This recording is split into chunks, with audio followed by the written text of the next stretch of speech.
अच्छा जी, फिर हम देख लेते हैं कि जो क्लासरूम की असेसमेंट है वो कब, कहाँ और कैसे करनी है। तो वाई टू असेस है एंड व्हाट टू असेस है। तो असेस हम क्यों करते हैं, असेसमेंट हम करते क्यों हैं, ताकि हम जो teachers have clear goals for instructions, कि एक तो टीचर्स को क्लियर गोल होना चाहिए अपने इंस्ट्रक्शंस के हवाले से कि वो स्टूडेंट्स को बता क्या रहा है, वो असेस क्या करना चाह रहा है स्टूडेंट्स के हवाले से, and they assess to ensure that these goals have been or being met. और फिर उसको वो इंश्योर करे कि जो गोल्स उसने बनाए हैं टीचर ने, क्या वो मीट भी हुए हैं कि नहीं हुए हैं। ठीक है, फिर उसके बाद है जी व्हाट टू असेस। अब असेस करना क्या है, तो जो एक गिवन टास्क होता है या कोई स्किल होती है, उसके अंदर उस स्टूडेंट्स की जो करंट एबिलिटीज हैं वो कितनी है, इसको चेक करने के लिए हम असेसमेंट करते हैं। The teacher can assess students knowledge, skill और बिहेवियर। अब टीचर क्या क्या असेस कर सकता है, स्टूडेंट्स का नॉलेज भी असेस कर सकता है, उसकी स्किल्स भी असेस कर सकता है और उसके बिहेवियर को भी असेस कर सकता है उस पर्टिकुलर फील्ड में जिसमें वो असेसमेंट करना चाहता है। What to who to assess. अब असेस करेगा कौन, teachers should treat student as real learners not as course और unit covers. Teachers should understand the level and ability of their learners. अब असेस तो टीचर करेगा, लेकिन यहाँ पर टीचर को अंडरस्टैंड करना पड़ेगा कि जो मेरे स्टूडेंट्स हैं उनका लेवल कितना है और उनके अंदर एबिलिटी कितनी है इन चीजों को लेके चलने की, कि वो स्लो लर्नर है, वो एक्टिव है, वो पुअर स्टूडेंट है, वो कैसे हैं। फिर है जी हाउ टू असेस। अब असेस करना कैसे है, तो टीचर्स जो हैं वो डिफरेंट इंस्ट्रूमेंट्स यूज करते हैं असेसमेंट के लिए, जो फॉर्मल भी होते हैं और इनफॉर्मल भी होते हैं। अब फॉर्मल किस तरह से हो जाएगा कि अगर तो वो कर रहा है टेस्ट के थ्रू कर रही है, रिटन टेस्ट है, क्विज है, इसके थ्रू कर रहे हैं तो वो फॉर्मल हो जाएगा। लेकिन अगर टीचर जो है वो डिबेट करवा देता है या कोई इस तरह की एक्टिविटीज रख देता है तो वो इनफॉर्मली उसकी असेसमेंट हो जाएगी। फिर है जी व्हेन टू असेस। अब असेस करना कब है, तो असेसमेंट हमेशा जो है वो through out the process of teaching, मतलब चलती रहती है। ये जो पूरा टीचिंग का प्रोसेस है उसके दौरान वो कंटिन्यूसली चलती रहेगी, उसकी इंस्ट्रक्शन के दौरान वो चलती रहेगी। अब वो फॉर्मेटिव भी हो सकती है और वो सबमिटिव भी हो सकती है, ये हम आगे देखते हैं। अब क्लासरूम असेसमेंट की बेसिक जो है वो दो टाइप्स हैं, फॉर्मेटिव असेसमेंट और सबमिटिव असेसमेंट। एक तीसरी भी यूज होती है, वो एनालिटिकल असेसमेंट है, जिसमें स्टूडेंट्स जो है वो खुद एनालाइज कर रहा होता है चीजों को, उसको हम असेसमेंट एज लर्निंग भी कहते हैं। अब जो फॉर्मेटिव असेसमेंट है इसको हम असेसमेंट फॉर लर्निंग भी वर्ड यूज होता है। फॉर को आप फॉर्मेटिव से याद रख सकते हैं, अक्सर पेपर में आ जाता है असेसमेंट फॉर लर्निंग और असेसमेंट ऑफ लर्निंग, तो आपने कंफ्यूज नहीं होना। असेसमेंट फॉर लर्निंग आ जाए तो फॉर्मेटिव असेसमेंट के बारे में बात करनी है, असेसमेंट ऑफ लर्निंग आ जाए तो अपने सबमिटिव असेसमेंट के बारे में बात करनी है। तो बेसिक जो है वो असेसमेंट की टू टाइप्स हैं, फॉर्मेटिव एंड सबमिटिव।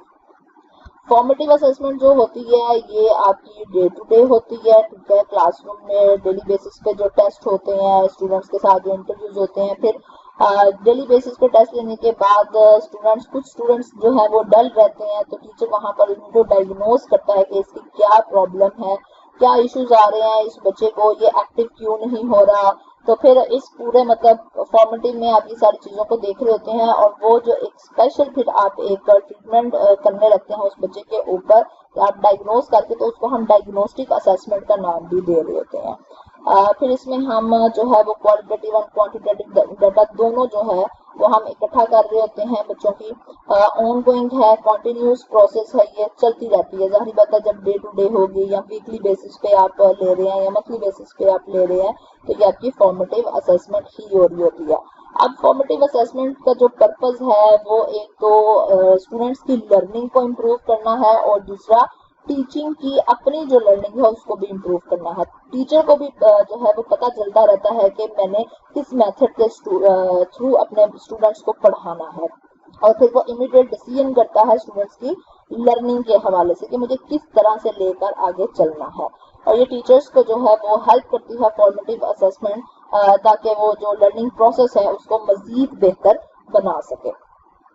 अब इसमें फॉर्मेटिव असेसमेंट में जो डिफरेंट स्ट्रेटजीज यूज होती हैं वो ऑब्जर्वेशन है, टीचर जो है वो क्लास को ऑब्जर्व भी कर सकता है, टेस्ट भी उनसे ले सकता है, ठीक है, टेस्ट के थ्रू, ऑब्जर्वेशन के थ्रू, क्वेश्चनिंग स्ट्रेटजीज करके बच्चों से सवाल जवाब पूछ के भी वो कर सकता है फॉर्मेटिव असेसमेंट। उनकी सेल्फ असेसमेंट और पीयर असेसमेंट के बच्चे को वो खुद बोले कि आप टीचर कोई सवाल करवाता है तो उसके जवाब को लिखने के बाद टीचर खुद स्टूडेंट को बोले कि आप अब इसको चेक करें कि आपने कहाँ कहाँ पर गलती की है। तो वो सेल्फ असेसमेंट में आ जाएगी और पीयर असेसमेंट में हो जाएगा कि जो उसका पीयर होगा, जो उसके साथ कुलीग होगा, उसको कहा जाएगा कि वो चेक करे कि ये इन्होंने काम किस तरह से किया है, उनकी गलतियां वगैरह को निकाले। स्टूडेंट्स रिकॉर्ड कीपिंग, और स्टूडेंट्स का जो है वो रिकॉर्ड रखना चाहिए सारा, जिसको हम एनेक्डोटल रिकॉर्ड भी कहते हैं। और पूरा एक पोर्टफोलियो जो है वो स्टूडेंट का क्लास के हवाले से वो बनना चाहिए, ताकि उससे भी बहुत हद तक टीचर को इन्फॉर्मेशन मिल जाती है कि इस स्टूडेंट का रिकॉर्ड किस तरह का है क्लास में। फिर हम बात करते हैं जी सबमिटिव असेसमेंट के ऊपर। इसको असेसमेंट ऑफ लर्निंग भी कहते हैं। अब ये फॉर्मेटिव जो थी वो डे टू डे थी, डेली बेसिस पे थी, कॉन्टिन्यूस थी। अब सबमिटिव जो है वो सम है, मतलब कि सबको इकट्ठा करके एट द एंड, आप जो सेमेस्टर के एंड पे या साल के एंड पे बच्चों से जो इवैल्यूएशन की करते हैं, जिनके फाइनल एग्जाम्स होते हैं, उसको हम सबमिटिव असेसमेंट का नाम देते हैं।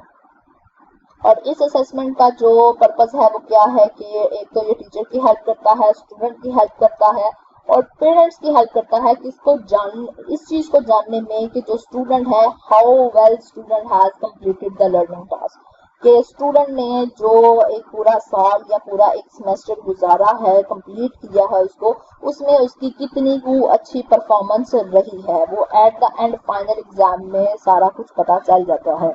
Is used to assess a grade to a student which indicate his or her level of achievement in the course of. फिर आप उनको ग्रेड भी असाइन कर रहे होते हैं इसमें।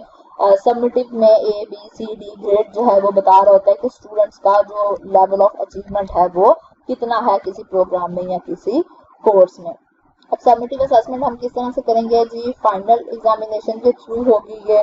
टर्म का जो एग्जामिनेशन होता है वो हो जाएगी 3 टर्म्स का या 6, एक साल में 3 टर्म्स यूज होते हैं मोस्टली, तो वो जो 3-3 माह के बाद का होता है वो उसमें सबमिटिव में आ जाएगा। या जो प्रोजेक्ट्स के एंड पर जो इवैल्यूएशन होती है उसको भी हम सबमिटिव कहते हैं। साल के एंड पे जो होती है, सेमेस्टर के एंड पे जो इवैल्यूएशन होती है, जो हमारे एग्जाम्स दिए जा रहे होते हैं, वो उसको हम, इन सारों को हम सबमिटिव। अच्छा जी, अब कुछ रोल है क्लासरूम असेसमेंट के to motivate students for learning, low grade students motivated for improvement. एक तो स्टूडेंट्स को जो है वो मोटिवेट करना है हमने असेसमेंट के थ्रू। बच्चों को डराना नहीं है कि जी आज आपका टेस्ट है, आपकी असेसमेंट होने जा रही है, ये चेक होगा वो चेक होगा, नहीं, उनको बिल्कुल कूल माइंड रखें आप। और बच्चों की असेसमेंट आप कर रहे हैं तो जाहिर बात है उनके अंदर इम्प्रूवमेंट लाने के लिए ही आप कर रहे हैं, तो स्टूडेंट्स को मोटिवेट करना चाहिए लर्निंग के हवाले से। स्पेशली जो लो ग्रेड स्टूडेंट्स होते हैं उनको इम्प्रूव करने के लिए मोटिवेशन की बहुत ज्यादा जरूरत होती है। To diagnose the problem learning difficulties, अब बच्चे को जो भी मसला आ रहा होगा, उसकी जो भी लर्निंग डिफिकल्टीज होंगी, उसको मैथमेटिक्स में कोई इशू आ रहा है, उसको इंग्लिश लैंग्वेज में कोई इशू आ रहा है, तो जो असेसमेंट होती है ये इस चीज को डायग्नोज करती है। फॉर ग्रेडिंग पर्पज, आप स्टूडेंट्स को उनके अचीवमेंट के अकॉर्डिंग ग्रेड देने के लिए, पास फेल करने के लिए, कोई स्कोर देने के लिए भी आप ये यूज करते हैं। Remedies of teaching to improve teaching, इसमें टीचर भी इसको एज अ रेमेडी यूज करेगा असेसमेंट को और अपनी टीचिंग को इम्प्रूव करेगा कि मेरा अगर स्टूडेंट्स जो हैं उनको लेक्चर मेथड से समझ नहीं आ रही तो मुझे ऐसा कौन सा मेथड यूज करना चाहिए कि स्टूडेंट्स की जो लर्निंग है उसको इम्प्रूव किया जा सके। Performance indicator for teacher, students and institution, और जो असेसमेंट होती है इससे हर चीज की परफॉर्मेंस का पता चल रहा होता है। टीचर की परफॉर्मेंस भी सामने आ जाती है, स्टूडेंट्स की भी और इंस्टीट्यूशंस की भी।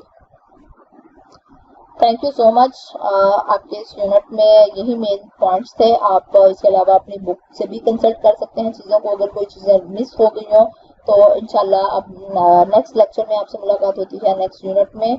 वीडियो पसंद आए और लेक्चर अच्छा लगे और अगर आपको समझ आई हो चीज़ों की तो वीडियो को लाइक जरूर कीजिएगा और मेरे चैनल को सब्सक्राइब कीजिएगा। Thank you so much. Allah हाफिज़।